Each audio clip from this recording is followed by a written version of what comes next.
നമസ്കാരം, news one middle ഈസ്റ്റിലേക്ക് സ്വാഗതം. ആദ്യം പ്രധാന വാർത്തകൾ.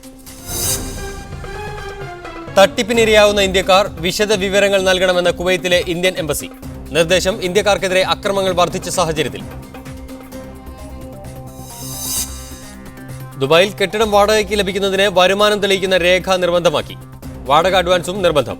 ഉത്തരവിറക്കിയത് ഭൂവികസന വകുപ്പ്. ദുബൈയിൽ മദ്യപിച്ച് വാഹനമോടിക്കുന്നവരുടെ എണ്ണത്തിൽ 40% വർധനയെന്ന് ട്രാഫിക് പോലീസ് വിഭാഗം മേധാവി. അപകടങ്ങൾ പെരുകുന്ന സാഹചര്യത്തിൽ കടുത്ത നടപടികളുണ്ടാവുമെന്ന് മുന്നറിയിപ്പ്. ഗുജറാത്ത് വംശഹത്യയിൽ 11 വർഷത്തിനു ശേഷം നരേന്ദ്രമോദിയുടെ ഖേദപ്രകടനം. കലാപം മനുഷ്യത്വരഹിതമായിരുന്നു. സംഭവം തന്നെ പിടിച്ചുലച്ചെന്നും ദുഃഖിപ്പിച്ചെന്നും മോദി. പ്രതികരണം ബ്ലോഗിലൂടെ രാഷ്ട്രീയ നാടകമെന്ന് കോൺഗ്രസ്. ആറന്മുള വിമാനത്താവള പദ്ധതിയിൽ സംസ്ഥാന സർക്കാരിന്റെ ഒളിച്ചുകളി. വയൽ നികത്തൽ ഉൾപ്പെടെയുള്ള നിയമലംഘനങ്ങൾ പാരിസ്ഥിതികാനുമതി നൽകുന്നതിന് തടസ്സമാകില്ലെന്ന് സർക്കാർ കേന്ദ്രത്തെ അറിയിച്ചു. ഇക്കാര്യത്തിൽ ഉത്തരവാദിത്വമില്ലെന്ന് വ്യവസായ മന്ത്രി. ആരെയും തെറ്റിദ്ധരിപ്പിച്ചിട്ടില്ലെന്ന് മുഖ്യമന്ത്രി. കുവൈത്തിൽ തട്ടിപ്പിന് ഇരയാവുന്ന ഇന്ത്യക്കാർ വിശദ വിവരങ്ങൾ സഹിതം സമീപിക്കണമെന്ന് കുവൈത്തിലെ ഇന്ത്യൻ എംബസി അറിയിച്ചു. രാജ്യത്ത് ഇന്ത്യക്കാർക്ക് നേരെയുള്ള അക്രമങ്ങൾ വർദ്ധിച്ച സാഹചര്യത്തിൽ പ്രശ്നം കുവൈത്ത് അധികൃതരുടെ ശ്രദ്ധയിൽപ്പെടുത്തുന്നതിനു വേണ്ടിയാണ് എംബസിയുടെ ഈ നടപടി. അക്രമ സംഭവങ്ങൾക്ക് ഇരയാകുന്നവർ ബന്ധപ്പെട്ട പോലീസ് സ്റ്റേഷനിൽ പരാതി നൽകണം. എഫ്ഐആറിന്റെ പകർപ്പ്, പരാതിക്കാരന്റെ സിവിൽ ഐഡിയുടെ കോപ്പി, പാസ്പോർട്ടിന്റെ കോപ്പി, താമസ രേഖ എന്നിവയോടൊപ്പം സംഭവത്തിന്റെ ചെറുവിവരണവും എംബസിയിൽ എത്തിക്കണം. ആവശ്യമെങ്കിൽ 22561276 എന്ന നമ്പറിൽ അംബാസഡറുടെ ഓഫീസുമായും 22533125 എന്ന നമ്പറിൽ കോൺസുലർ ബൽറാം കുമാർ ഉപാധ്യായുടെ ഓഫീസുമായും നേരിട്ട് ബന്ധപ്പെടാമെന്ന് എംബസി അറിയിച്ചു. ദുബായിൽ കെട്ടിടം വാടകയ്ക്ക് ലഭിക്കുന്നതിന് ഇനി മുതൽ വാടകക്കാരന്റെ വരുമാനം തെളിയിക്കുന്ന രേഖ നിർബന്ധമാക്കിക്കൊണ്ട് ഉത്തരവിറക്കി. നേരത്തെ പാസ്പോർട്ട്, വിസ എന്നിവയുടെ പകർപ്പാണ് ഇതിന് വേണ്ടിയിരുന്നത്. ദുബായ് ഭൂവികസന വകുപ്പാണ് പുതിയ നിബന്ധന സംബന്ധിച്ച് ഉത്തരവിറക്കിയത്. എല്ലാ വിവരങ്ങളും അടങ്ങിയ അപേക്ഷയോടൊപ്പം വിസ, പാസ്പോർട്ട് എന്നിവയുടെ പകർപ്പ്, വരുമാനം തെളിയിക്കുന്ന സാക്ഷ്യപത്രം, 4 ആഴ്ചത്തെ വാടകയ്ക്ക് തുല്യമായ മുൻകൂർ തുകയും ഉടമയുടെ നിർദ്ദേശാനുസരണം 1 വർഷത്തേക്ക് 3-4 ചെക്കുകൾ എന്നിവയും നൽകണമെന്നാണ് പുതിയ വ്യവസ്ഥ. തുക വാടകക്കാരൻ ഒഴിയുമ്പോൾ തിരികെ ലഭിക്കും. കുവൈത്തിൽ പ്രധാന ഹൈവേകളിലെ വേഗപരിധിയിൽ മാറ്റങ്ങൾ വരുത്തി. ഇതുപ്രകാരം എക്സ്പ്രസ് ഹൈവേകളിലൂടെയും ഹൈവേകളെ തമ്മിൽ ബന്ധിപ്പിക്കുന്ന പ്രധാന നിരത്തുകളിലൂടെയും സഞ്ചരിക്കുന്ന ചെറുവാഹനങ്ങൾക്ക് മണിക്കൂറിൽ 80 മുതൽ 120 കിലോമീറ്റർ വരെ വേഗതയാവാം. വലിയ വാഹനങ്ങൾക്ക് ഇത് മണിക്കൂറിൽ 60 മുതൽ 80 വരെ കിലോമീറ്ററാണ്. 2, 6 എന്നീ റിംഗ് റോഡുകൾക്കിടയിലെ ലിങ്ക് റോഡുകളിൽ മണിക്കൂറിൽ 80 മുതൽ 100 കിലോമീറ്റർ വരെയാണ് ചെറുവാഹനങ്ങളുടെ വേഗപരിധി. ട്രക്കുകളുടെയും മറ്റ് വലിയ വാഹനങ്ങളുടെയും വേഗപരിധി ഇവിടെ മണിക്കൂറിൽ 45 മുതൽ 60 കിലോമീറ്റർ വരെയാണ്. പുതുവർഷത്തോടെ ഗതാഗത രംഗത്ത് കൂടുതൽ പരിഷ്കാരങ്ങൾ നടപ്പിൽ വരുത്തുമെന്ന് ട്രാഫിക് വൃത്തങ്ങൾ അറിയിച്ചു. ദുബായിൽ മദ്യപിച്ച് വാഹനമോടിക്കുന്നവരുടെ എണ്ണത്തിൽ വർധന. കഴിഞ്ഞ വർഷത്തെ അപേക്ഷിച്ച് 40% വർധനയെന്ന് ദുബായ് ട്രാഫിക് പോലീസ് വിഭാഗം മേധാവി മേജർ ജനറൽ മുഹമ്മദ് സെയ്ഫ് അൽ സഫീൻ അറിയിച്ചു.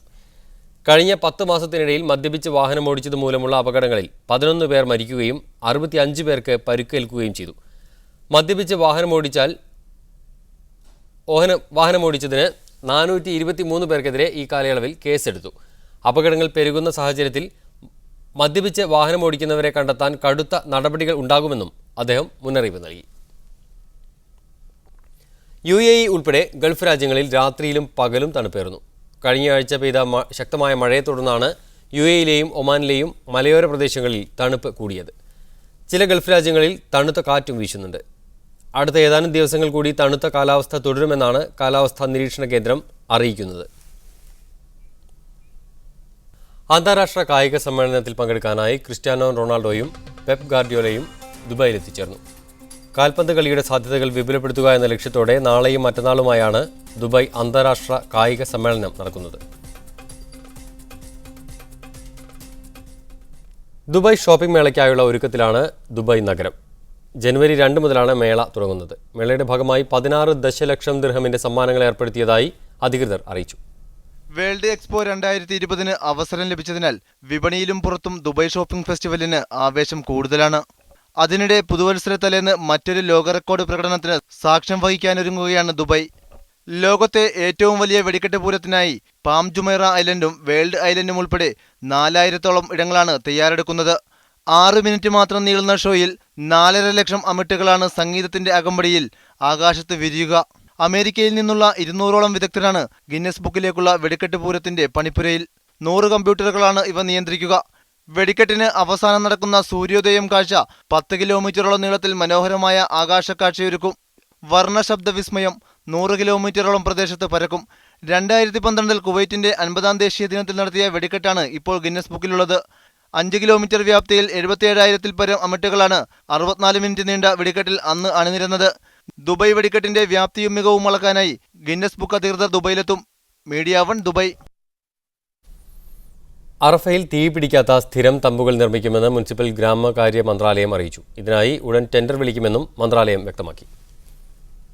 പദ്ധതിയുടെ അവസാന അംഗീകാരത്തിനായി കാത്തിരിക്കുകയാണെന്നും അംഗീകാരം ലഭിച്ചാലുടൻ പദ്ധതിയുടെ നിർമ്മാണ ജോലികൾ ആരംഭിക്കുമെന്നും ഗ്രാമകാര്യ മന്ത്രാലയം അറിയിച്ചു. അപേക്ഷ സമർപ്പിക്കുന്ന സ്ഥാപനങ്ങളിൽ നിന്ന് പദ്ധതി മികച്ച രീതിയിൽ നടപ്പിലാക്കാൻ കഴിയുന്ന കമ്പനിയെയായിരിക്കും തിരഞ്ഞെടുക്കുകയെന്നും സയ്യിദ് ദിക്ര പറഞ്ഞു. ഏകദേശം 7 ദശലക്ഷം തീർത്ഥാടകരെ ഉൾക്കൊള്ളാൻ കഴിയുന്ന പദ്ധതിക്കാണ് ധനമന്ത്രാലയം അംഗീകാരം നൽകുകയെന്ന് പ്രതീക്ഷിക്കുന്നു. അറഫയിൽ നടപ്പിലാക്കുന്ന പദ്ധതികളിൽ ഏറ്റവും വലിയ വികസന പദ്ധതിയായിരിക്കും ഇത്. തീപിടിക്കാത്ത തമ്പുകളായിരിക്കും നിർമ്മിക്കുക. 2 നിലയോടുകൂടിയ തമ്പുകൾക്ക് 15 മീറ്ററിൽ കുറയാത്ത ഉയരമുണ്ടാകും. ചില തമ്പുകളുടെ താഴെ ആംബുലൻസ്, ഭക്ഷണം, മെയിൻ്റനൻസ്, ക്ലീനിംഗ് പോലുള്ള സേവനങ്ങൾക്കായിരിക്കും ഉപയോഗിക്കുക. താമസകേന്ദ്രം പോലെയാണ് തമ്പുകൾ നിർമ്മിക്കുക. ഫൈബർ കൊണ്ടുള്ള തീപിടിക്കാത്ത തമ്പുകൾ തീർത്ഥാടകർക്ക് മഴയിൽ നിന്നും വെയിലിൽ നിന്നും പൂർണ്ണ സംരക്ഷണം നൽകുന്ന വിധമാണ് തയ്യാറാക്കുന്നത്. പദ്ധതി നടപ്പിലാക്കുന്നതോടെ നിലവിലെ തുണി കൊണ്ടുള്ള തമ്പുകൾ ഇല്ലാതാകും. തുണി കൊണ്ടുള്ള തമ്പുകൾ അഗ്നിബാധ പോലുള്ള അപകടങ്ങൾക്ക് സാധ്യതയുള്ളതിനാലാണ് പകരം ഫൈബർ ടെന്റുകൾ പരിഗണിക്കുന്നത്. പരിസ്ഥിതിക്ക് യോജിച്ച രീതിയിലാണ് പുതിയ തമ്പുകൾ നിർമ്മിക്കുക. തീർത്ഥാടകർക്ക് ആവശ്യമായ എല്ലാ സേവനങ്ങളും അതിൽ ലഭ്യമാക്കും. അറഫയിൽ സ്ഥിരം തമ്പുകൾ എന്ന ആവശ്യത്തിന് പരിഹാരമായാണ് പുതിയ പദ്ധതി.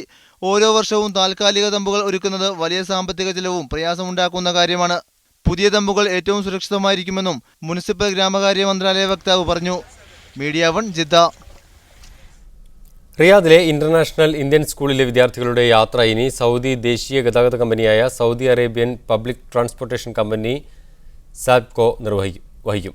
ഇതുമായി ബന്ധപ്പെട്ട് കരാറിൽ സാബ്കോ കമ്പനി പ്രതിനിധികളും സ്കൂൾ അധികൃതരും ഒപ്പുവെച്ചു. കഴിഞ്ഞ 15 വർഷത്തിലേറെയായി ഈസ്റ്റേൺ പ്രൊവിൻസിലെ ഇന്റർനാഷണൽ ഇന്ത്യൻ സ്കൂളുമായി നിലനിൽക്കുന്ന ചരിത്രപരമായ കരാറിന്റെ ചൂടുപിടിച്ചാണ് റിയാദിലും കരാറിൽ ഏർപ്പെട്ടതെന്ന് ഇരുവിഭാഗവും അറിയിച്ചു. ഇന്റർനാഷണൽ ഇന്ത്യൻ സ്കൂളിനെ പ്രതിനിധീകരിച്ച് കമ്മിറ്റി ചെയർമാൻ ഡോക്ടർ ഷൗക്കത്ത് പർവേസും സാബ്കോയുടെ പ്രതിനിധി ആയി എക്സിക്യൂട്ടീവ് ഡയറക്ടർ എഞ്ചിനീയർ ഖാലിദ് അൽ ഹുഖൈലുമാണ് കരാറിൽ ഒപ്പുവെച്ചത്. കോഴിക്കോട് ഫാറൂഖ് കോളേജിൽ പഠിച്ച് ഇപ്പോൾ ലോകത്തിന്റെ വിവിധ ഭാഗങ്ങളിൽ പ്രവാസികളായി കഴിയുന്നവരുടെ ഒത്തുചേരലിന് ദുബായ് വേദിയാവുന്നു.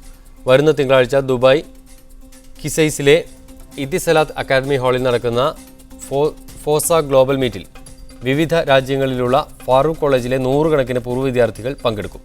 കേരളത്തിന്റെ വിദ്യാഭ്യാസ വികസനത്തിൽ പ്രവാസികളുടെ പങ്കിനെക്കുറിച്ച് അന്വേഷിക്കുന്ന ചർച്ചയോടെയാണ് പരിപാടിക്ക് തുടക്കമാവുക. കോളേജിലെ പൂർവ്വ വിദ്യാർത്ഥി കൂടിയായ വിദ്യാഭ്യാസ മന്ത്രി PK അബ്ദുറബ്ബ് ഉദ്ഘാടനം ചെയ്യും. ഗുരുക്കന്മാരും ശിഷ്യന്മാരും തമ്മിലുണ്ടാവേണ്ട ആത്മബന്ധത്തെ ഉണർത്തുന്നതാണ് തളിപ്പറമ്പ് സർ സയ്യിദ് കോളേജ് പൂർവ്വ വിദ്യാർത്ഥി കൂട്ടായ്മയായ സ്കോട്ടയുടെ ഗുരുവന്ദനം. വിരമിക്കാനിരിക്കുന്ന 7 അധ്യാപകരെ UAEയിൽ എത്തിച്ചാണ് സംഘടന ഗുരുവന്ദനം നടത്തി വ്യത്യസ്തമാവുന്നത്. പഠിപ്പിച്ച ഗുരുക്കളുമായി ആത്മബന്ധം പുലർത്തുന്നവർ വിരളമാവുന്ന ഇക്കാലത്ത് വളരെ വ്യത്യസ്തമാവുകയാണ് തളിപ്പറമ്പ് സർ സയ്യിദ് കോളേജ് പൂർവ്വ വിദ്യാർത്ഥികളുടെ ദുബൈയിലെ കൂട്ടായ്മയായ സ്കോട്ട.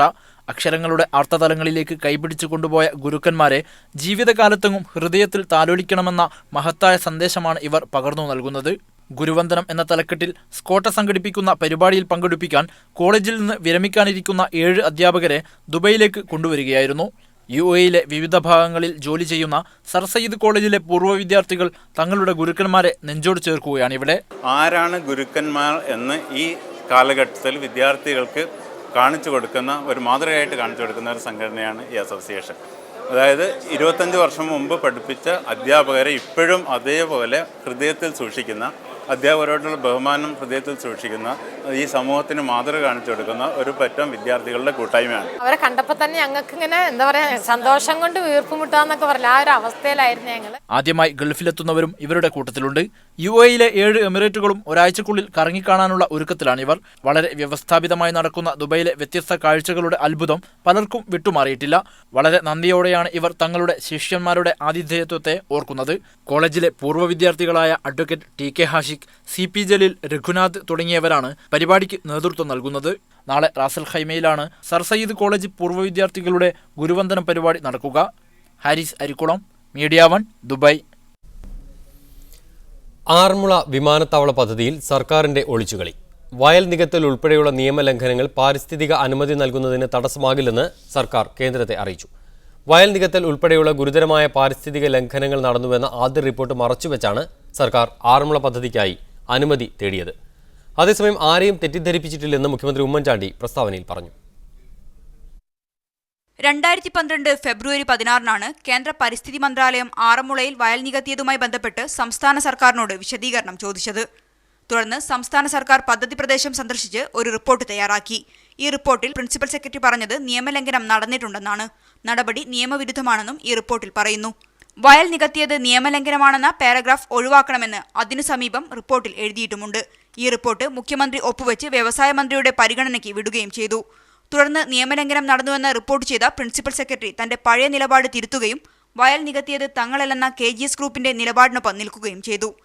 അതേസമയം ഇതുമായി ബന്ധപ്പെട്ട സംസ്ഥാന സർക്കാരിന്റെ നിലപാട് അറിയിച്ച് പ്രിൻസിപ്പൽ സെക്രട്ടറി പ്രദീപ് കുമാർ കേന്ദ്ര സർക്കാരിനയച്ച കത്തിൽ നിയമലംഘനം നടന്നിട്ടുണ്ടെങ്കിലും അത് പാരിസ്ഥിതിക അനുമതി നൽകുന്നതിന് തടസ്സമാകില്ലെന്നും വ്യക്തമാക്കുന്നു. നിയമലംഘനം നടന്നിട്ടുണ്ടെന്ന ആദ്യ റിപ്പോർട്ട് പരിഗണിക്കാതെ പാരിസ്ഥിതിക അനുമതിക്കായി സർക്കാർ ശ്രമിച്ചതിന്റെ തെളിവുകളാണ് ഇപ്പോൾ പുറത്തുവരുന്നത്. എന്നാൽ തനിക്ക് ഇക്കാര്യത്തിൽ ഉത്തരവാദിത്തമില്ലെന്ന് വ്യവസായ മന്ത്രി PK കുഞ്ഞാലിക്കുട്ടി വിശദീകരിച്ചു. വ്യവസായ വകുപ്പ് തണ്ണീർത്തടം നികത്തൽ നോക്കുന്ന കാര്യം വ്യവസായ വകുപ്പ് അല്ല, വ്യവസായ വകുപ്പ് നോക്കേണ്ട കാര്യമില്ല. ഇതോടെ വിവാദത്തിന് മറുപടി പറയാൻ മുഖ്യമന്ത്രി തന്നെ നിർബന്ധിതനാവുകയാണ്. മീഡിയ 1, തിരുവനന്തപുരം. ഈ വിഷയമാണ് ഇന്ന് ന്യൂസ് 1 മിഡിൽ ഈസ്റ്റ് ചർച്ചയ്ക്കെടുക്കുന്നത്. ശ്രീ KN ഖാദർ MLA, ഒപ്പം രാജു എബ്രഹാം MLA, ഹരീഷ് വാസുദേവൻ പരിസ്ഥിതി പ്രവർത്തകൻ, ഒപ്പം PT നന്ദകുമാർ KGS ഗ്രൂപ്പിന്റെ ഡയറക്ടർ ടെലിഫോൺ ലൈനിലും പ്രതീക്ഷിക്കുന്നു. ആദ്യം ശ്രീ ഹരീഷ് വാസുദേവൻ, വിമാനത്താവള പദ്ധതിയിൽ സർക്കാരിന്റെ ഒളിച്ചുകളി കുറെ കൂടി വെളിവാവുകയാണ് ഇപ്പോൾ. ഇതിൽ മുഖ്യമന്ത്രിയുടെ വിശദീകരണവും വന്നു. തൃപ്തികരമാണോ അത്? മുഖ്യമന്ത്രിയുടെ വിശദീകരണം ഒട്ടും തൃപ്തികരമല്ല. വസ്തുതകൾ പരിശോധിച്ചാൽ മനസ്സിലാവുന്ന കാര്യങ്ങളിൽ നിന്ന് ഒളിച്ചോടുന്നതാണ് മുഖ്യമന്ത്രിയുടെ ഇന്നത്തെ വിശദീകരണം. എന്തായിരുന്നു പരിസ്ഥിതി വകുപ്പ് പ്രിൻസിപ്പൽ സെക്രട്ടറി അദ്ദേഹത്തിൻ്റെ വകുപ്പിലെ ഉദ്യോഗസ്ഥന്മാർ നൽകിയ ഫീൽഡ് വിസിറ്റിൻ്റെ അടിസ്ഥാനത്തിൽ നൽകിയ റിപ്പോർട്ടിനെ തുടർന്ന് അദ്ദേഹം കണ്ടെത്തിയത് എന്ന് പാരഗ്രാഫ് നമ്പർ 52 വളരെ വ്യക്തമായി പറഞ്ഞിരുന്നു.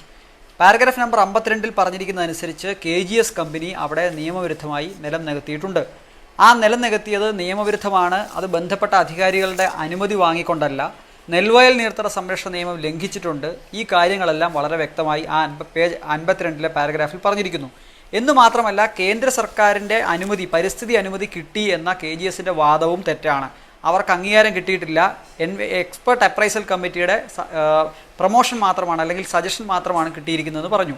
അതിനുശേഷം അവസാനം പറയുന്നു, കമ്പനി നിലം നികത്തിയ കാര്യം എൻവയോൺമെൻറ്റ് ഇമ്പാക്റ്റ് അസസ്മെൻറ്റ് പഠനത്തിൽ വന്നിട്ടുണ്ടോ എന്ന സംശയവും ഈ സെക്രട്ടറിയുടെ കുറിപ്പിൽ പറയുന്നു. അതിനുശേഷമാണ് സെക്രട്ടറി താഴെ ഒപ്പുവെച്ചിരിക്കുന്നത്. എന്നാൽ മുഖ്യമന്ത്രി അതിൻ്റെ താഴെ ഒപ്പുവെച്ചിട്ടുണ്ട്.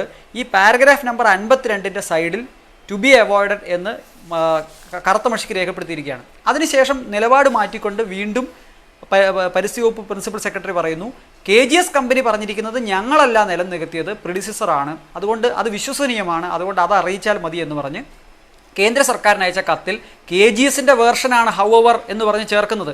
KGS കമ്പനിയുടെ വേർഷൻ ചേർക്കാനാണോ സംസ്ഥാന പരിസ്ഥിതി വകുപ്പ് പ്രിൻസിപ്പൽ സെക്രട്ടറി ഒരു കുറിപ്പ് തയ്യാറാക്കിയത്? അതാണോ കേന്ദ്ര സർക്കാർ സംസ്ഥാന സർക്കാരിനോട് ആവശ്യപ്പെട്ടത്? സംസ്ഥാന സർക്കാരിൻ്റെ നിലപാടും സംസ്ഥാന സർക്കാരിൻ്റെ ഫീൽഡ് സ്റ്റഡി കുറിച്ചുള്ള റിപ്പോർട്ടുമാണ് ആവശ്യപ്പെട്ടത്. അല്ലാതെ KGSനോട് ആവശ്യപ്പെട്ടത് KGS കൊടുത്തു കഴിഞ്ഞു. അതാണ് എക്സ്പെർട്ട് അപ്രൈസൽ കമ്മിറ്റിയുടെ മിനിറ്റ്സിൽ വന്നത്. എക്സ്പെർട്ട് അപ്രൈസൽ കമ്മിറ്റിയുടെ മിനിറ്റ്സ് നോക്കിയാണ് സെക്രട്ടറി റിപ്പോർട്ട് തിരുത്തിയെന്ന വാദം, ഇന്ന് മുഖ്യമന്ത്രി ഉന്നയിച്ചിരിക്കുന്ന വാദം തെറ്റാണ്. തിരിച്ചെത്താം. PT നന്ദകുമാർ ഇപ്പോൾ KGS ഗ്രൂപ്പിന്റെ ഡയറക്ടർ നമ്മളൊപ്പം ടെലിഫോൺ ലൈനിൽ ചേരുന്നുണ്ട്. അദ്ദേഹത്തിന് ധൃതിയുമുണ്ട്. ശ്രീ PT നന്ദകുമാർ, ഇപ്പോൾ ഒന്നൊന്നായി സർക്കാരിന്റെ വാദങ്ങൾ പൊളിയുന്നു. സർക്കാർ നിയമവിരുദ്ധമായാണ് മുന്നോട്ട് പോയത് എന്ന് വ്യക്തമാവുന്നു. നെൽവയൽ നീർത്തട നികത്തുന്നതിനുള്ള എല്ലാ നിയമങ്ങളും ലംഘിച്ചിരിക്കുന്നു എന്നും വ്യക്തമാവുകയാണ്.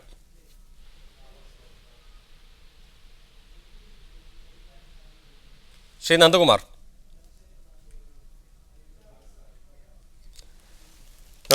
ടെലിഫോൺ ലൈനിലില്ല. Shri K N A Khader, ഇവിടെ എന്താണ് സംഭവിച്ചുകൊണ്ടിരിക്കുന്നത്? ഓരോ റിപ്പോർട്ടും വിരുദ്ധമായിട്ട് പോലും, ഓരോ റിപ്പോർട്ടും ഇതിനെതിരായിട്ട് പോലും സർക്കാർ ഒരു നിയമവിരുദ്ധമായ പദ്ധതിക്ക് കൂട്ടുനിൽക്കുകയാണോ? നിങ്ങൾ ഒരു മിനിറ്റ് ഞാൻ പറയട്ടെ. നിങ്ങൾ ഒരു സഡൻ ഹേസ്റ്റി കൺക്ലൂഷനിൽ എത്താൻ പാടില്ല. നിങ്ങളിപ്പോൾ ഒരു തീരുമാനത്തിൽ എത്തിയിട്ടാണ് ചോദ്യങ്ങളൊക്കെ ചോദിക്കുന്നത്. നമ്മൾ ഡിസ്കസ് ചെയ്യാണ് ഒരു വിഷയം. നമ്മളല്ല തീരുമാനത്തിൽ എത്തിയത് Shri K N A Khader. ഒന്നൊന്നായി അത്തരം വാർത്തകൾ വരുന്നു. അല്ല, ഞാൻ പറയട്ടെ, ഞാൻ എതിർപ്പ് പറയല്ല. ഇതിന് രാഷ്ട്രീയ പ്രവർത്തകർ, പരിസ്ഥിതി പ്രവർത്തകർ, ഉദ്യോഗസ്ഥന്മാർ പല ഘടകങ്ങളുണ്ട്. പരിസ്ഥിതി പ്രവർത്തകർക്ക് പരിസ്ഥിതിയുടെ കാര്യം മാത്രമേ നോക്കേണ്ടതുള്ളൂ. രാഷ്ട്രീയ പ്രവർത്തകർക്ക് പരിസ്ഥിതി നോക്കണം, വ്യവസായം നോക്കണം, വികസനം നോക്കണം, നാടും നോക്കണം. മനുഷ്യ ജീവിതത്തിന്റെ നിഖില മേഖലകളെ ബാധിക്കുന്ന വിഷയങ്ങളും ഒരുപോലെ മനസ്സിലാക്കിയിട്ട് വേണം രാഷ്ട്രീയ പ്രവർത്തകർക്ക് നാട് ഭരിക്കാനും കാര്യങ്ങൾ നടത്താനും. മറ്റത് ഒരു സ്പെഷ്യലൈസ്ഡ് ബ്രാഞ്ചാണ്. പരിസ്ഥിതി പ്രവർത്തകർക്ക് അതിന്റെ പരിസ്ഥിതിപരമായ ഇമ്പാക്റ്റ് മാത്രമേ നോക്കേണ്ടതുള്ളൂ. അപ്പൊ അവര് പറയുന്നതും ഞങ്ങൾ പറയുന്നതും തമ്മിൽ സാധാരണ വ്യത്യാസം ഉണ്ടാവും. ഇവിടെ ആറന്മുളയിലെ വിമാനത്താവളത്തെ സംബന്ധിച്ച് എല്ലാവർക്കും അറിയുന്നതുപോലെ നേരത്തെ ഇടതുപക്ഷ ജനാധിപത്യ മുന്നണിയുടെ ഗവൺമെന്റിന്റെ കാലത്താണ് അതിനാവശ്യമായിട്ടുള്ള നടപടികൾ സ്വീകരിച്ചത്. അവര് 500 ഏക്കർ എന്ന് പറഞ്ഞിട്ട് 1000 ഏക്കർ വരെ ഇൻഡസ്ട്രിയൽ ഏരിയ നോട്ടിഫിക്കേഷൻ വഴി അവർക്ക് കൈമാറിയ സാഹചര്യം ഉണ്ടായി. പിന്നീട് അതെല്ലാം കണ്ടുപിടിച്ച് അതിലെല്ലാം മാറ്റം വരുത്താൻ വേണ്ടി പരിശ്രമിച്ചുകൊണ്ടിരിക്കുന്ന ഐക്യജനാധിപത്യ മുന്നണിയാണ്. വേറൊരു വിഷയമുള്ളത് എന്താണെന്ന് വെച്ചാൽ, ഇത് സംബന്ധിച്ച എല്ലാ കാര്യങ്ങളും ഇവിടെ ഇതിൽ എന്ത് നടന്നു, എന്തെല്ലാം വയലേഷൻ ഉണ്ടായിട്ടില്ല എന്നുള്ള വിവരങ്ങൾ കേന്ദ്ര ഗവൺമെന്റിനും അറിയാം, സംസ്ഥാന ഗവൺമെന്റിനും അറിയാം. 2011 മറ്റോ ഹിന്ദു പത്രത്തിൽ വന്നൊരു വാർത്തയുടെ അടിസ്ഥാനത്തിൽ കേരള സർക്കാരിനോട് കേന്ദ്ര പരിസ്ഥിതി വകുപ്പ് ഒരു വിശദീകരണം ചോദിച്ചതാണ്. ആ വിശദീകരണത്തിന്റെ ഭാഗമായിട്ട് ഇപ്പൊ ഇവിടെ നേരത്തെ എന്റെ സ്നേഹിതൻ വാസുദേവൻ പറഞ്ഞ കാര്യത്തിൽ ആ പ്രിൻസിപ്പൽ സെക്രട്ടറി പറഞ്ഞ പാരാ 52, 53 എന്നൊക്കെ പറയുന്നുണ്ടല്ലോ, ആ പാരഗ്രാഫൊക്കെ ഇവിടെ മേശയിൽ വെച്ച് പൂട്ടിയതല്ല. ആ പാരഗ്രാഫൊക്കെ അങ്ങോട്ട് അയച്ചിട്ടുള്ളതാണ്.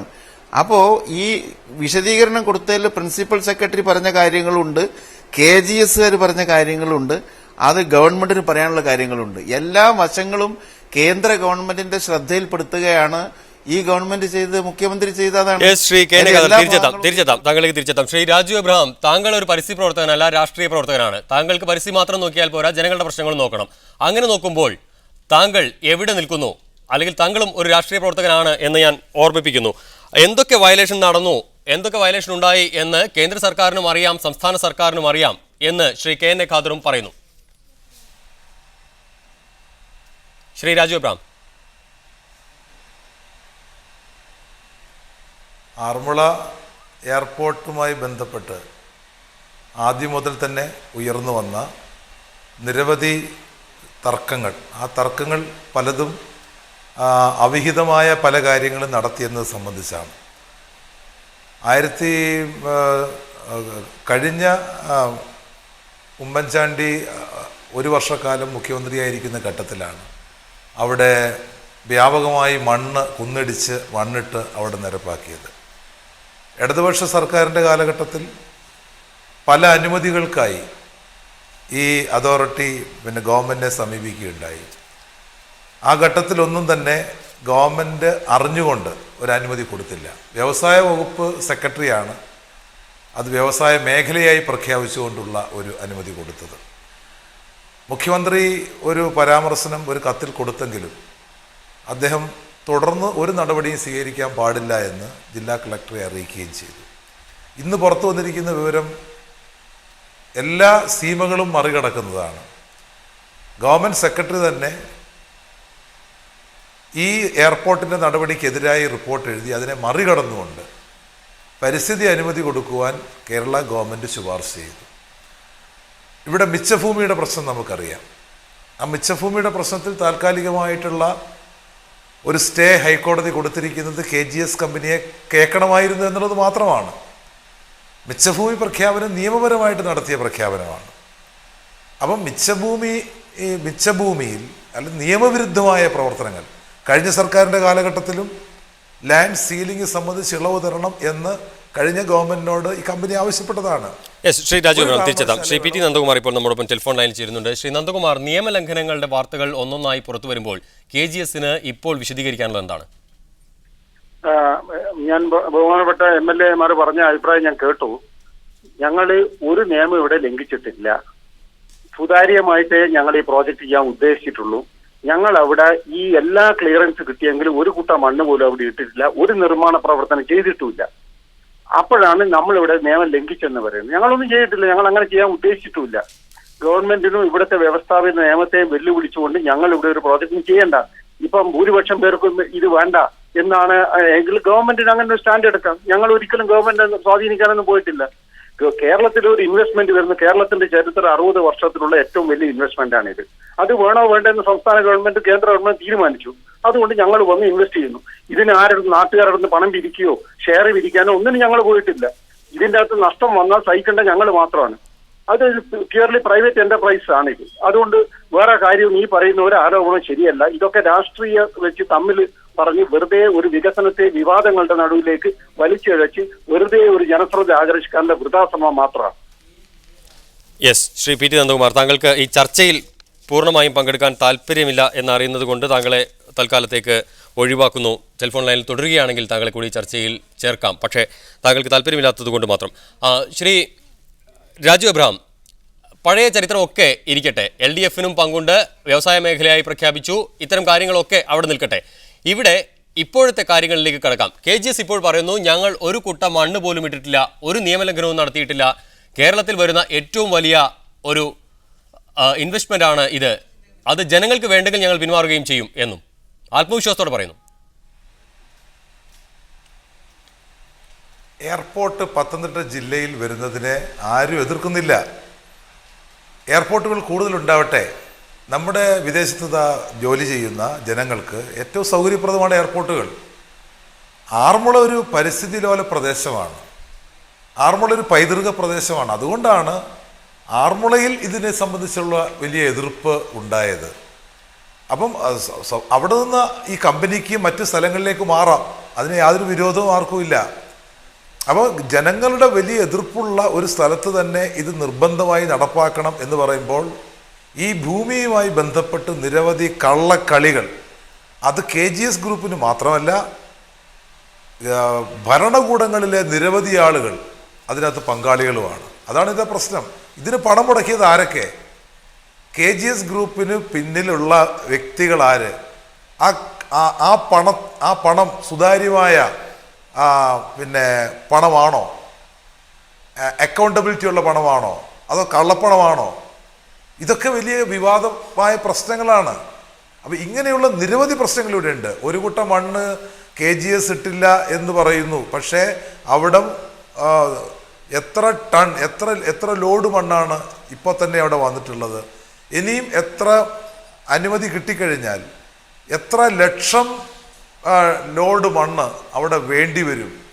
അപ്പോൾ അവിടുത്തെ അത്തരം ഒരു വെള്ളത്തിൻ്റെ ഒരു നിധി എന്ന് പറയാവുന്ന വെള്ളത്തിൻ്റെ ഒരു ശേഖരം, മധ്യ തിരുവിതാംകൂറിലെ തന്നെ ജില്ലയുടെ തന്നെ ഏറ്റവും വലിയ ജലശേഖരമുള്ള ഈ പാടശേഖരം. ശ്രീ രാജു എബ്രഹാം, അതൊക്കെ നമുക്കറിയാം. ഇപ്പോൾ നടക്കുന്ന ശ്രീ ഹരീഷ് വാസുദേവൻ, ഇപ്പോൾ നടക്കുന്ന ചർച്ച മറ്റൊന്നാണ്.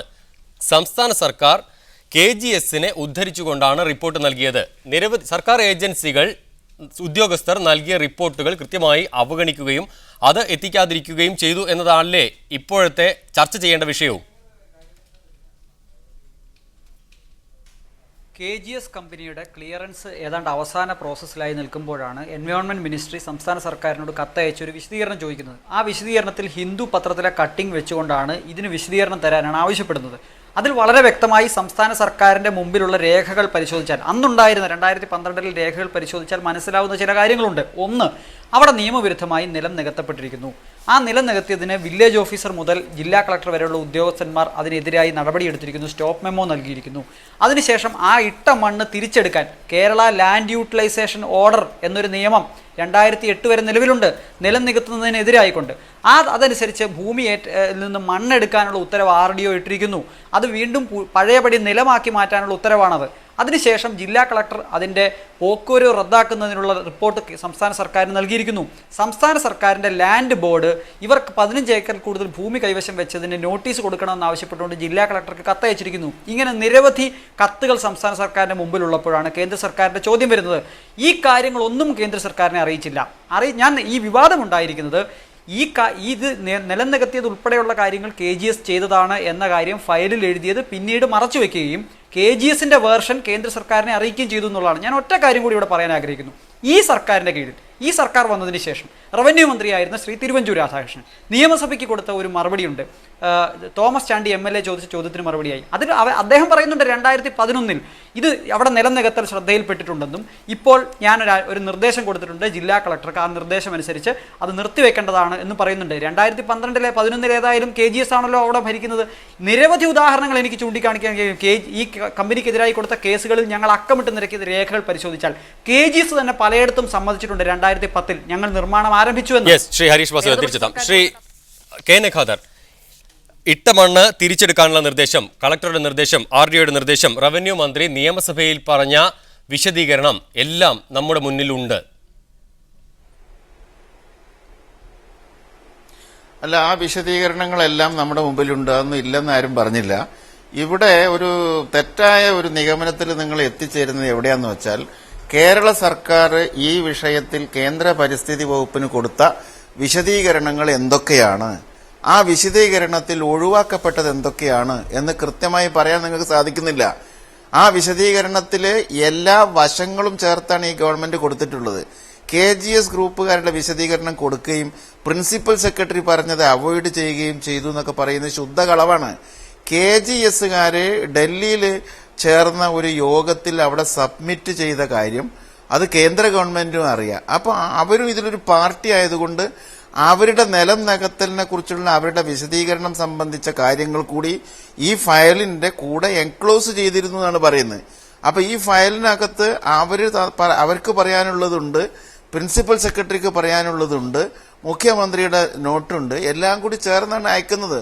അപ്പൊ എല്ലാ വശങ്ങളും പരിശോധിച്ചിട്ട് വിശദീകരണം ആവശ്യപ്പെട്ട ഒരു പാർട്ടിക്ക് കേന്ദ്ര ഗവൺമെന്റിന് വിശദീകരണം കൊടുക്കുമ്പോൾ എല്ലാ വശങ്ങളും കൊടുക്കണ്ടേ? മാത്രമല്ല, ഇതിൽ പരിസ്ഥിതി പ്രവർത്തകരുടെയും അതുപോലെ നാട്ടിലെ ഒരു വിഭാഗം ആളുകളുടെയും എതിർപ്പുള്ളതുപോലെ തന്നെ ഇതിനെ അനുകൂലിക്കുന്ന നല്ലൊരു ശതമാനം ആളുണ്ട്. ആ പ്രദേശത്തെ നിയമസഭാ സാമാജികനായിട്ടുള്ള ശിവദാസൻ നായർ ഉൾപ്പെടെ അനേകം ആളുകൾ ഇതിനെ അനുകൂലിക്കുന്നവരാണ്. CP മുഹമ്മദ് അധ്യക്ഷനായ പരിസ്ഥിതി കമ്മിറ്റി ചെന്ന് തെളിവെടുപ്പ് നടത്തിയപ്പോൾ ശിവദാസൻ നായർ ഉൾപ്പെടെ കൂടാതെ ഒരാൾ കൂടിയാണ് അനുകൂലിച്ചത്. അല്ല, ആയിരിക്കും. അവിടെ നേരിട്ട് ഇൻസ്പെക്ഷൻ നടത്തിയിട്ടുണ്ട്. ആ ഇൻസ്പെക്ഷൻ നടത്തിയിട്ട് അവർക്ക് പറയാനുള്ള റിപ്പോർട്ടുകളും ആ ഇൻസ്പെക്ഷൻ റിപ്പോർട്ട് മുഴുവൻ കൃത്യമായി സത്യസന്ധമായി ഈ ഫയലിൽ അറ്റാച്ച് ചെയ്തിട്ടാണ് അയച്ചിട്ടുള്ളത്. ഒരു സംഗതി ആരും ഇവിടെ സപ്രസ് ചെയ്തിട്ടില്ല. അവിടെ ഒരു എയർപോർട്ട് വന്നാൽ ഇപ്പൊ ഇതൊക്കെ നമ്മൾ പറയുമെങ്കിലും ഇപ്പൊ എറണാകുളത്ത് നെടുമ്പാശ്ശേരി എയർപോർട്ട് വരുന്ന സന്ദർഭത്തിൽ എന്റെ ശവത്തിൽ ചവിട്ടിയല്ലാതെ ഈ വിമാനത്താവളം ഇവിടെ വരാൻ അനുവദിക്കുകയില്ല എന്ന് വീരവാദം മുഴക്കിയ രാഷ്ട്രീയ നേതാക്കന്മാരൊക്കെ ഉണ്ടായിരുന്നില്ലേ? അവരെവിടെ പോയി? നെടുമ്പാശ്ശേരി എയർപോർട്ട് വന്നപ്പോ അല്ല, വിമാനത്താവളം വന്നാൽ അതിൽ യാത്ര ചെയ്യാതിരിക്കാൻ പറ്റില്ല. കാരണം വിമാനത്താവളം വന്നു കഴിഞ്ഞാൽ പിന്നെ അതിനെപ്പറ്റി ഒന്നും ചർച്ച ചെയ്തിട്ട് കാര്യമില്ലല്ലോ. ശ്രീ ഹരീഷ് വാസുദേവൻ, ഈ നിലയ്ക്ക് നമ്മൾ ചർച്ച ചെയ്യുമ്പോൾ ശ്രീ KN ഖാദർ ഇപ്പോൾ വാദിക്കുന്നത് ഒന്നും മറച്ചു വെച്ചിട്ടില്ല എന്നാണ്. ഭാഗം ഏതാണെന്ന് പറയുന്നാല് ഏത് ഗവൺമെന്റ് സപ്രസ് ചെയ്തതെന്ന് കൃത്യമായിട്ട് പറയൂ. അതല്ലാണ്ട് മറച്ചു വെച്ചു എന്ന് പറഞ്ഞാൽ മതിയോ? എന്ത് മറച്ചു വെച്ചു? എല്ലാ ശ്രീ ഹരീഷ് വാസുദേവൻ, താങ്കൾക്ക് മറുപടി പറയാം. തീർച്ചയായും മറച്ചു വെച്ച കാര്യം വിശദമാക്കാം. ഒന്ന്, ഈ ഞാൻ നേരത്തെ അക്കമിട്ട് സൂചിപ്പിച്ചതുപോലെ അവിടെ നെൽവയൽ തണ്ണീർത്തട സംരക്ഷണ നിയമം ലംഘിച്ചതിൻ്റെ ആ ഭൂമി തിരിച്ച് നിലമാക്കി മാറ്റാൻ വേണ്ടി റവന്യൂ വകുപ്പ് ഉദ്യോഗസ്ഥർ കൊടുത്ത നടപടികൾ, ആ പ്രോസസ്സ് മറച്ചുവെച്ചു. രണ്ടാമത്തെ കാര്യം, നിയമസഭയിൽ മന്ത്രി രേഖപ്പെടുത്തിയിട്ടുണ്ട് ഇവർ നിലം നികത്തിയത് നിയമവിരുദ്ധമാണെന്നും കമ്പനി KGS കമ്പനിക്ക് അത് ചെയ്തുകൊണ്ടിരിക്കുന്നതിന് ജില്ലാ കളക്ടർ സ്റ്റോപ്പ് മെമ്മോ കൊടുക്കേണ്ടതാണെന്ന് നിർദ്ദേശം കൊടുത്തിട്ടുണ്ടെന്ന് പറയുന്നു. ഈ പാരാഗ്രാഫ് 52 മാത്രം വായിക്കുക. 52ാമത്തെ പാരഗ്രാഫിൽ ഈ പ്രൊപ്പോണന്റ് നിലം നികത്തി, പ്രോജക്ട് പ്രൊപ്പോണന്റ് നിലം നികത്തിയിട്ടുണ്ട് എന്ന് അദ്ദേഹം കണ്ടെത്തിയിട്ടുണ്ട്. അതാണ് പിന്നീട് മാറി KGS പറയുന്നു അവർ നികത്തിയിട്ടില്ല, നിലം നികത്തിയിട്ടുണ്ട് എന്ന് മാത്രമാണ് ബോധിപ്പിക്കുന്നത്. എന്തുകൊണ്ട് ഇതിന്റെ സത്യസ്ഥിതി കേന്ദ്ര സർക്കാരിനെ ബോധിപ്പിച്ചില്ല? എന്തുകൊണ്ട് KGS പറയുമ്പോൾ KGS നികത്തി എന്ന സംസ്ഥാന സർക്കാരിന്റെ ഫൈൻഡിംഗ് എന്തുകൊണ്ട് കേന്ദ്ര സർക്കാരിനെ അറിയിച്ചില്ല? ഇത് ഒന്നാമത്തെ ചോദ്യം. ജനാധിപത്യവുമായി ബന്ധപ്പെട്ട് വിശദമായ ചോദ്യങ്ങളുണ്ട്. കേരള നിയമസഭയിൽ ഇപ്പോൾ അംഗങ്ങളായിരിക്കുന്ന 73 അംഗങ്ങൾ ഒപ്പിട്ട നിവേദനം കേന്ദ്ര വനം പരിസ്ഥിതി മന്ത്രാലയത്തിന് മുമ്പിലുണ്ട്. സംസ്ഥാന സർക്കാർ ജനാധിപത്യത്തിൽ വിശ്വസിക്കുന്നുണ്ടെങ്കിൽ, ശ്രീ KN ഖാദർ വിശ്വസിക്കുന്നുണ്ടെങ്കിൽ, ഈ നിയമസഭയുടെ കീഴിൽ ഈ സർക്കാരിനെ താങ്ങുന്ന 6 MLA ഉൾപ്പെടെ 73 MLA ഒപ്പിട്ട കത്ത് ഇപ്പോൾ കേന്ദ്ര സർക്കാരിന്റെ മുമ്പിലുണ്ട്. അതെങ്കിലും ശ്രീ KN ഖാദർ, സ്വന്തമായ ഒരു പരിസ്ഥിതി നയം പോലും പ്രഖ്യാപിച്ചിട്ടുള്ള കസ്തൂരിരംഗൻ റിപ്പോർട്ടിൽ പോലും നയം മാറ്റാൻ തയ്യാറായി നിൽക്കുന്ന ലീഗ് ഇപ്പോൾ ഇങ്ങനെ വാദിക്കേണ്ട കാര്യമുണ്ടോ? പ്രത്യേകിച്ച് ഈ പറഞ്ഞതുപോലെ ഭൂരിഭാഗം MLA-മാരും ഒപ്പിട്ട് നിവേദനം സമർപ്പിച്ച സാഹചര്യത്തിൽ ഭൂരിഭാഗം ആളുകളും ഇതിന് അനുകൂലമാണ് എന്ന നിഗമനത്തിൽ താങ്കൾ എത്തുന്നത് എങ്ങനെ? അല്ല, ഞാൻ ഭൂരിഭാഗം എന്ന് പറഞ്ഞില്ല. എല്ലാത്തിനും രണ്ട് പക്ഷമുണ്ട്. ഇതിനെ എതിർക്കുന്നവരുണ്ട്, അനുകൂലിക്കുന്നവരുണ്ട്. നിങ്ങൾ എതിർക്കുന്നത് മാത്രമേ പറയുന്നുള്ളൂ. ഇപ്പൊ ഹരീഷ് വാസുദേവൻ പറഞ്ഞ കാര്യത്തിൽ ഇന്ന ഭാഗം മറച്ചു വെച്ചു, നിയമസഭയിൽ തിരുവഞ്ചൂർ പറഞ്ഞത് മറച്ചു വെച്ചു. എതിർക്കുന്നത് മാത്രം പറയുന്നതല്ല. ക്ഷമിക്കുക ഇടപെടുന്നത് കൊണ്ട്. ഇവിടെ നെൽവയൽ നീർത്തട നിയമങ്ങളുടെ ലംഘനം നടക്കുന്നു. അത് ആളുകൾക്ക് പറയുന്നത് കേൾക്കൂ. ഒരു മിനിറ്റ് കേട്ടിട്ട് മറുപടി പറയൂ. തോക്കിനകത്ത് കയറി വെടിവെക്കല്ല. എന്റെ ഉത്തരം എന്റെ വായിലേക്ക് തിരികെ തരല്ല. ഞാൻ അങ്ങോട്ട് വിശദീകരിക്കട്ടെ. നിങ്ങൾ എന്നോട് ചോദിച്ചാൽ എനിക്ക് മറുപടി പറയാനും അത് ജനങ്ങളെ കേൾപ്പിക്കാനുള്ള ബാധ്യതയുണ്ട്. അതുകൊണ്ട് ഞാൻ പറയുന്നത്, അത് എന്റെ ഉത്തരം നിങ്ങൾ വളച്ചൊടിക്കരുത്, നാശമാക്കരുത്. ഞാൻ പറയുന്നത് പരിസ്ഥിതി പ്രവർത്തകന്മാരുൾപ്പെടെ ആ നാട്ടിലെ കുറെ ആളുകൾ ഇതിനെതിരാ. ഇതുപോലുള്ള ഏത് സംഗതിക്കും അതുപോലെ എതിരുണ്ടാവാറുണ്ട്. വേറൊരു വിഭാഗം ഇതിന് അനുകൂലമാണ്. അപ്പോൾ ഒരു ഗവൺമെന്റ് ആവുമ്പോൾ എല്ലാ വശങ്ങളും പരിശോധിക്കേണ്ടി വരും. നിയമസഭാ രേഖകൾ ഇതിന്റെ കൂടെ വെക്കേണ്ട ആവശ്യമില്ല. കേന്ദ്ര ഗവൺമെന്റ് ചോദിച്ച വിശദീകരണത്തിൽ തന്നെ ഇതൊക്കെ പറഞ്ഞിട്ടുണ്ട്. ഇത് നേരത്തെ നികത്തിയിട്ടുണ്ട്, അത് നിയമപരമായിട്ടുള്ള പെർമിഷൻ എടുക്കാതെയാണ്. ഈ വിവരങ്ങളെല്ലാം കേന്ദ്ര ഗവൺമെന്റ് കയ്യിലുണ്ട്. ഇൻ അഡീഷൻ ടു ഫോർമൽ ആയിട്ടുള്ള ഒരു വിശദീകരണം മാത്രമേ ഇവിടുന്ന് കൊടുക്കേണ്ടതുള്ളൂ. ആ വിശദീകരണം കൊടുത്തപ്പോൾ എല്ലാ വശങ്ങളും കൊടുത്തു. ശ്രീ സമയപരിമിതി മൂലം ഇടപെടുന്നു. അവസാനമായി ശ്രീ രാജു അബ്രഹാം, ഈ വിശദീകരണങ്ങളെല്ലാം തൃപ്തികരമാണോ? അവിടെ നേരത്തെ തന്നെ നടത്തിയിട്ടുള്ള എൻവയോൺമെന്റ് ഇമ്പാക്ട് സ്റ്റഡി ആ നാട്ടിലെ ഒരാളോട് പോലും ഒരു വിവരങ്ങളും തിരക്കാതെയാണ് നടത്തിയിട്ടുള്ളത്. ആരും അറിയാതെയാണ് ഗവൺമെന്റ് ഇത്തരത്തിലൊരു ഇമ്പാക്ട് സ്റ്റഡി നടത്തിയത്. ആ റിപ്പോർട്ടാണ് ഇവിടെ കേന്ദ്ര ഗവൺമെന്റിന് ഇവിടെ സമർപ്പിച്ചിട്ടുണ്ട്. അപ്പോൾ അത് രഹസ്യമായി നടത്തിയ റിപ്പോർട്ടാണ്, ഒരു സ്റ്റഡിയാണ്. പക്ഷെ പരസ്യമായി നടത്തിയ സ്റ്റഡിയാണ് നിയമസഭാ പരിസ്ഥിതി കമ്മിറ്റിയുടെ ഒരു പരിശോധന. ആ പരിശോധനയുടെ അതിൻ്റെ ആ പരിശോധനാ റിപ്പോർട്ട് മാത്രം കേന്ദ്ര ഗവൺമെന്റ് പരിഗണിച്ചിരുന്നെങ്കിൽ തീർച്ചയായിട്ടും ഇതിന് ഇത്തരത്തിലുള്ളൊരു പരിസ്ഥിതി അനുമതി ഒരു കാരണവശാലും കൊടുക്കാൻ കഴിയില്ലായിരുന്നു. ഇവിടെ വലിയ സാമ്പത്തിക ഇടപാട് നടന്നിരിക്കുന്നു എന്നുള്ളതാണ് വാസ്തവം. പ്രധാനമായിട്ടും ജയന്തി നടരാജൻ എന്ന കേന്ദ്രമന്ത്രിയെ സംബന്ധിച്ച് നമുക്കറിയാം, കസ്തൂരിരംഗൻ റിപ്പോർട്ട് വന്നപ്പോൾ തന്നെ പല ഭാഗങ്ങളും ഒഴിവാക്കപ്പെട്ടതിൽ ഉദാഹരണത്തിന് നമ്മുടെ വാഗമണ്ണിൽ പറഞ്ഞു കേൾക്കുന്നത് അവിടെ വലിയൊരു ചെലവ് ജയന്തി നടരാജൻ ഈ പ്രദേശത്തെ ഒഴിവാക്കിയതിന് കൈകാര്യം ചെയ്തിട്ടുണ്ടെന്നുള്ള രൂപത്തിലാണ്. അത്തരം വിശദാംശങ്ങളിലേക്ക് നമുക്ക് പിന്നീട് കടക്കാം. ഏതായാലും സമയപരിമിതി മൂലം ഇടപെടുന്നു. വളരെയധികം നന്ദി ശ്രീ രാജു അബ്രഹാം, ഒപ്പം ശ്രീ KNA ഖാദർ, ശ്രീ ഹരീഷ് വാസുദേവ്, ഒപ്പം PT നന്ദകുമാർ ഈ ചർച്ചയിൽ പങ്കെടുത്തതിന്. ന്യൂസ് ഓൺ മിഡിൽ ഈസ്റ്റ് ഇതോടെ പൂർണ്ണമാവുന്നു. Good night.